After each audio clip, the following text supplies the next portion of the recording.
വോട്ടിന്റെ സമയം നമ്മുടെ കഴിഞ്ഞ്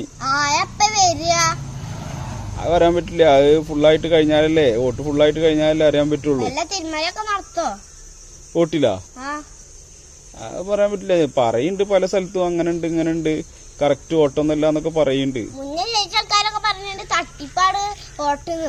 തട്ടിപ്പും തരികിടൊന്നും ഇല്ലാച്ചെങ്കിൽ നമ്മൾ വിചാരിച്ച മാതിരി തന്നെ ആൾക്കാർ ജയിക്കും. എന്തെങ്കിലും തിരുമറി നടന്നിട്ടുണ്ടെങ്കിൽ ഒരു രക്ഷയില്ല. 50 ഇനിയിപ്പോ റിസൾട്ട് എല്ലാം കൂടിയിട്ട് 10-30 പൈസ ഉണ്ടാവുള്ളൂ. അടുത്ത മാസം ആവൂല. കുടിയിലവർക്ക് വോട്ട് ചെയ്തില്ലടാ. ഉമ്മാനെ കണ്ടില്ലല്ലോ. ഉമ്മാർക്ക് വോട്ട് ചെയ്ത്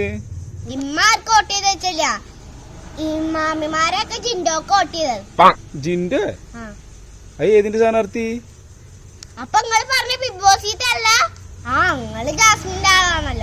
ലോകത്തിൻ കഥയറിയാതെ